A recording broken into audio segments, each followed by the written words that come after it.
निगम हो सकते हैं। हेलो फ्रेंड्स, नमस्कार। मैं मिथिलेश चौधरी।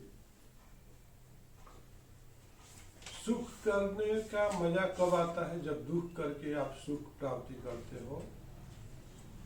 और गाड़ी की कब मजा आती है? जब पैदल चल के गाड़ी पे बैठते हो। मैं मिथिलेश चौधरी जब 8 क्लास में पढ़ता था तो इंटर तक के लड़कों को पढ़ाने की शक्ति रखता था। आज इंटर में पढ़े हुए कैंडिडेट को अगर नर्सरी के बच्चों को बोला जाए पढ़ाने के लिए तो कुछ आता नहीं है। ग्रेजुएशन कर लिया, बीएससी एमएससी कर लिया, A+B का होल स्क्वायर पूछे तो क्या आता नहीं है। 1 इंच में कितना माइक्रोन्स होता है उसको आता नहीं है। 1 किलोमीटर में कितना मीटर होता है उसको पता नहीं है। 1 मीटर में कितना सेंटीमीटर होता है पता नहीं है।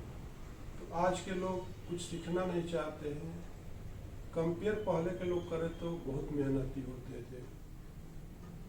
कंपनी की बात करें तो आज के लोग कंपनी में काम नहीं करना चाहते, ऑफिस में काम नहीं करना चाहिए। उनको ज्यादा से ज्यादा पैसे चाहिए, ज्यादा से ज्यादा फैसिलिटी चाहिए। आए दिन कंपनियों में हर दिन ब्रेकडाउन क्यों होता है?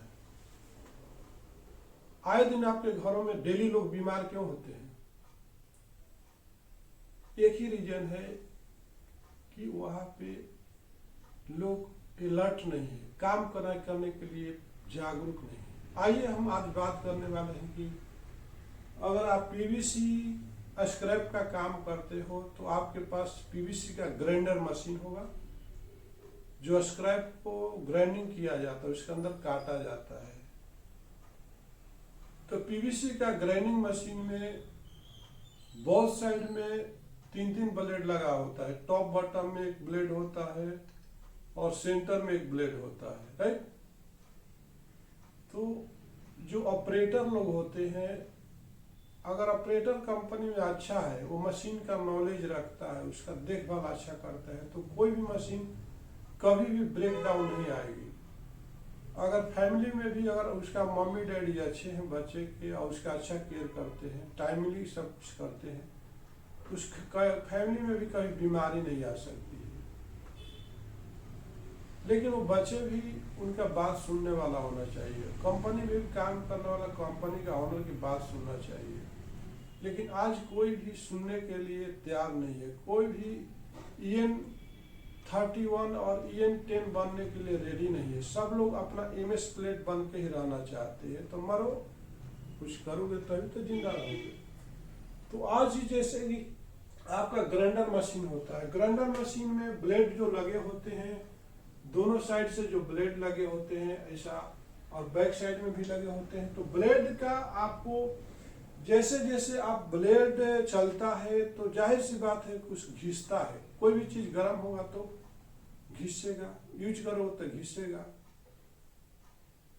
लेकिन जो बेवकूफ जो ऑपरेटर होते हैं, साले लोग, उन लोगों को साला ही बोलना कम नहीं है, उस साले को पकड़ के गर्दन मरोड़ने का काम करते हैं। जितने भी नालायक जो ऑपरेटर है वो लोगों के लिए सबक है ये वीडियो। चुतिया बन के काम करते हैं और पूरा मशीनरी को ब्रेक डाउन करके रखते हैं। अब ये चीज बताइए, आप मान लीजिए कि आप 100 kg कुछ कट किया, उसके अंदर 500 किलो कट किया, 1000 किलो कट किया, तो जितना ताकत कोई चीज को काटने में लगता है उतना ताकत काटने वालों को भी लगता है कि नहीं लगता है? मियाँ बीवी जब सेक्स करती है बच्चा पैदा करने के लिए, ये क्या बीवी को ही तकलीफ होती है, हस्बैंड को नहीं होती है? दोनों में रगड़ होता है ना, दोनों में घर्षण होता है, तो दोनों का लॉस होता है ना, तब एक चीज नया प्रोडक्ट बनता है।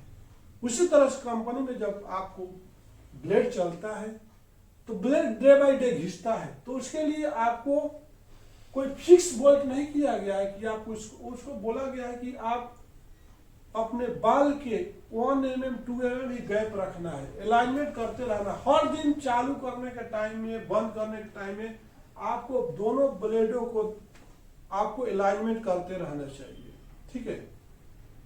जब तक आप अलाइनमेंट नहीं करते हो तो हर दिन आपका ब्लेड डैमेज होते रहेगा, वो अपना प्लेस चेंज करते रहेगा। कभी कभी स्क्रैप दोनों साइड फंसने से भी ब्लेड पर ओवरलोड आता है, ज्यादा मटेरियल डालने से। कुछ स्क्रैप का मतलब ही है कि कुछ ना कुछ अनवांटेड मटेरियल उसमें जाना तय है। कोई फ्रेश तो नहीं है। उसके लिए तो बना है, कचरा ही काटने के लिए बना है, लेकिन वहां पे आपको अलाइनमेंट करने की बहुत ही सख्त जरूरत है। ऑपरेटर देखता नहीं है, सुपरवाइजर सोते रहता है, अपना कुर्सी छोड़ता नहीं है। कोई भी मशीन जब चालू होती है तो वहां पर जाके एनालिसिस नहीं करता है, कि उसको पता ही नहीं है कि हमको करना क्या है। माँ को पता ही नहीं कि बच्चे को स्कूल जाना है, उसको यूनिफॉर्म चाहिए या बुक चाहिए नहीं चाहिए। गार्जियन को पता ही नहीं कि घर में पैसे नहीं है, सब्जी चाहिए। तो ये सब कब तक चलते रहेगा। तो मैं मिथिलेश चौधरी बोलना चाहूंगा कि आखिर ब्लेड का अलाइनमेंट बहुत जरूरी है। मिक्सचर मशीन है, आपका ग्राइंडर मशीन है, तो उसमें आप डे बाय डे जैसे ही काम बंद करते हो तो आप एक सैंपल ले लीजिए और उसको अलाइनमेंट करना शुरू कीजिए। एक स्ट्रिप लीजिए, उसको काट काट के देखिए कि वो स्ट्रिप जो है क्या एक ही प्लेस पर कट रहा है। अब इस प्लेस पर काटते हो, दूसरे प्लेस पे काटते हो, तीसरे प्लेस पर, जितना समय मान लीजिए कोई भी ग्राइंडिंग मशीन जो है 12 इंच से लेकर के 12 inch, 14 inch, 16 inch, 18 inch, 20 inch, 24 inch तक होता है। 24 इंच का मतलब क्या हुआ? 24 इंच का मतलब कितना mm हुआ? 1 इंच में कितना mm होता है? 25। तो कितना हो गया 24 इंच का मतलब? 24 इंच का मतलब क्या होगा? तो छोटा ग्राइंडर होता है, बड़ा ग्राइंडर होता है, तो मैक्सिमम 600 mm तक रहता है। तो हमको डे बाय डे देखना है ब्लेड का अलाइनमेंट सही है। आगे पीछे होगा तब ब्लेड एक दूसरे ब्लेड को डैमेज करेगा। तो बेवकूफ जो ऑपरेटर होता है वो देखता ही नहीं है, बोलता है ब्लेड ये हो गया, डैमेज हो गया, आपस में टकरा गया। ये सारी कहानियां बोलते रहता है। Company day by day loss में चलती जाती है। एक ब्लेड को ग्राइंडिंग करने के लिए 150 से 200 रुपये चार्ज है। तो ब्लेड का अलाइनमेंट करना बहुत जरूरी है। वहां पर सुपरविजन में जो है आदमी, उसको डेली देखना चाहिए, मेन ऑपरेटर को डेली देखना चाहिए। जैसे ही आपको अभी मशीन बंद करते हो तो बंद करने के टाइम में आप ब्लेड को अलाइनमेंट करके जाइए, ताकि नेक्स्ट डे आते ही प्रोडक्शन चालू कर सकते हो।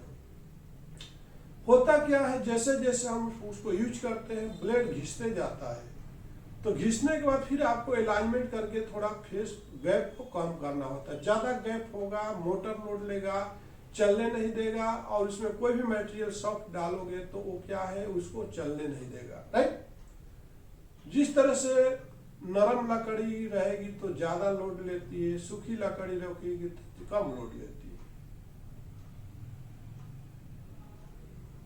अब दूसरी सवाल है कि जब ब्लेड भी बनाने वाले, जैसे आप ब्लेड बनवाते हो, जैसे आपको ब्लेड का क्वालिटी क्या होनी चाहिए। जैसे आप ब्लेड एमएस में भी बहुत सारा क्वालिटी होता है, जिसको मिल्ड स्टील के नाम से जाना जाता है। उसमें मान लीजिए सेंटर वाला जो ब्लेड है, इस जो सेंटर का ब्लेड है, ओके, ये सेंटर का ब्लेड का जो क्वालिटी है आपको EN 8 के हिसाब से रहना चाहिए। जो ये सेंटर का जो ब्लेड है EN 8 क्वालिटी रहना चाहिए। सेंटर का ब्लेड जो है कैसा होना चाहिए, EN 8 के हिसाब से होना चाहिए। इसकी जो MS की क्वालिटी जो है EN के हिसाब से होना चाहिए। इसकी जो UTM टेस्ट किया जाता है और इसके जो थिकनेस होता है 16 mm रहना चाहिए, और जो विड्थ है depend of the machinery, width of length depend of the machinery.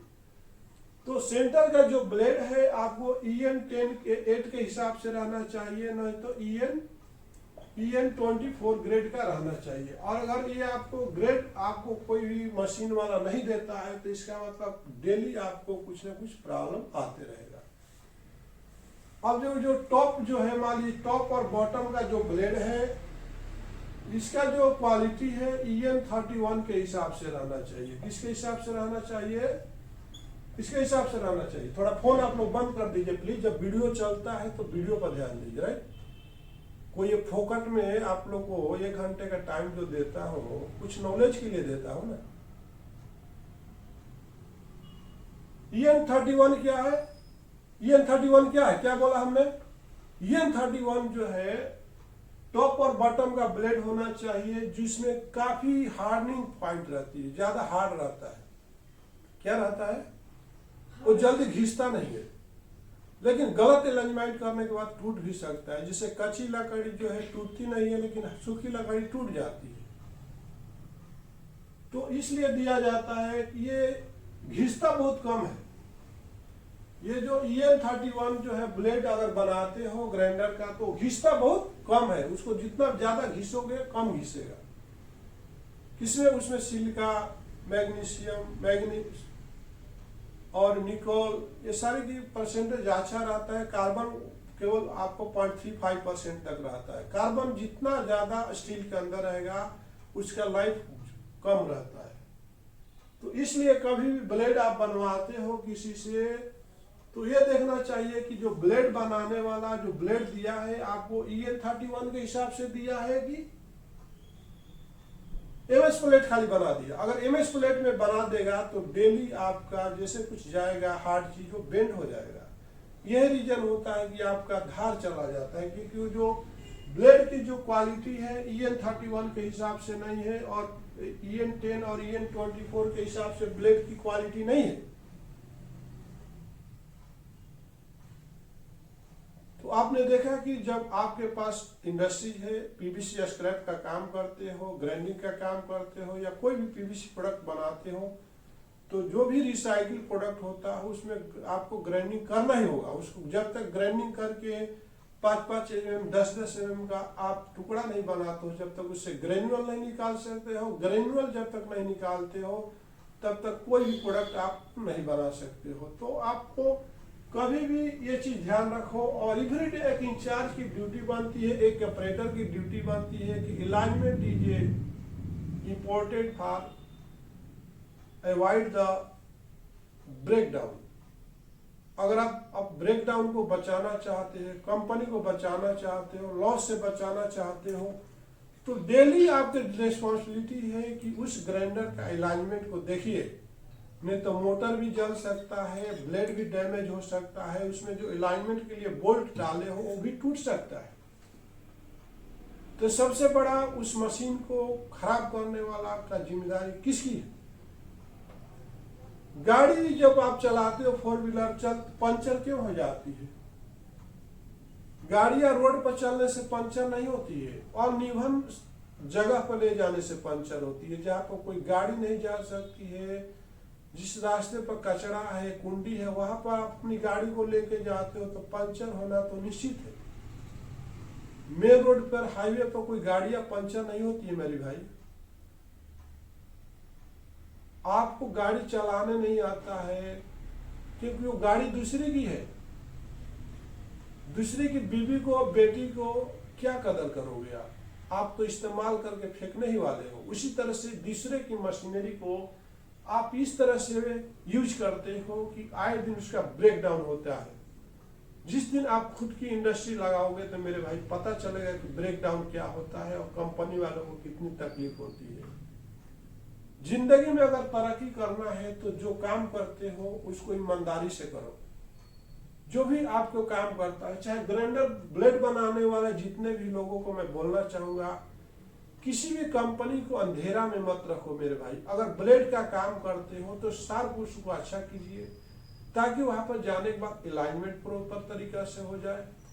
और जो क्वालिटी होना चाहिए वही क्वालिटी आपको देना चाहिए। आप MS में ब्लेड बना करके देते हो, हार्डनिंग नहीं करते हो, तो ब्लेड जैसे ही चलता है उसका जो धार है, उसका शार्प बेंड हो जाता है, वो आप काम नहीं कर पाता। पैसे तो लेते हो, ज्यादा पैसे कमाने के चक्कर में ऐसा ना हो जाए कि आपका बीवी बच्चों को हॉस्पिटल में भर्ती करना पड़ जाए। नाजायज पैसे कभी भी कमाने की कोशिश मत करो। जितने भी मैकेनिकल या टूल्स लोग हैं, हम आपको बता देना चाहते हैं कि स्टील में सबको नॉलेज नहीं रहता, लेकिन मैं आपको बताना चाहता हूं कि टाइप ऑफ स्टील में आपको 4 तरह का स्टील होता है। एक होता है कार्बन स्टील। क्या होता है? Carbon steel. दूसरा होता है एलाइड स्टील। तीसरा होता है स्टेनलेस स्टील। चौथा क्या होता है? Tools steel. क्या होता है? Tools steel. एमएस स्टील में भी कई तरह का पार्ट होता है जो नेक्स्ट वीडियो में बताएंगे।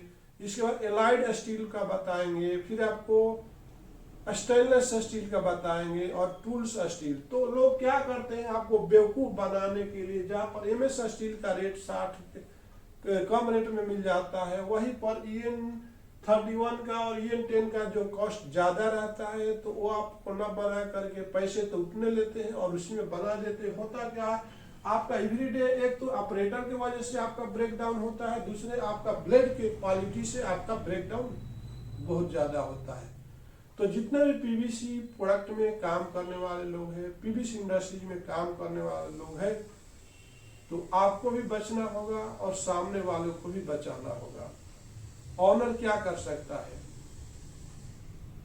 वो लड़की का बाप क्या कर सकता है कि शादी करने के बाद लड़की को तो आपके हाथ में दिया, आप कैसा रखना चाहते हो, जिम्मेदारी तो आपकी बनती है। एक ऑनर भी लाखों करोड़ों रुपया लगा करके आपके हाथों में मशीनरी दे दिया, आप उसका बैड यूज करते हो कि अच्छा यूज करते हो, डिपेंड आपके ऊपर करता है।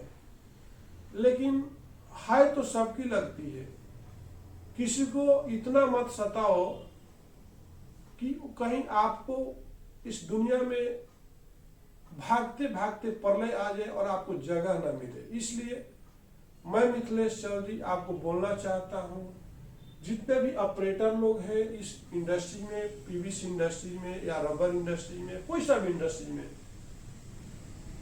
तो उनके हाथ में जो भी मशीनरी मिलती है, दिल और दिमाग से उसका ऑपरेटिंग करना सीखो। डेली ब्रेक डाउन कर करके आप कंपनी का तो नुकसान ही करते हो, लेकिन आप भी अपना कंपनी से ज्यादा नुकसान करते हो। हर जगह पर आपका अगर रिमार्क लगने लगेगा तो ये रिमार्क जो है ऐसा फैलते जाएगा कि ऑल इंडिया में आप रिमार्क के ही लायक रह जाओगे। बाद में आपको सुसाइड करने के अलावा कोई दुनिया में चारा नहीं मिलेगा। इसी के साथ मैं वीडियो विराम देता हूँ। अगर आपको ये वीडियो अच्छा लगे तो वीडियो को लाइक और सब्सक्राइब बटन पर क्लिक करके इस चैनल को ग्रो करने में सपोर्ट करो।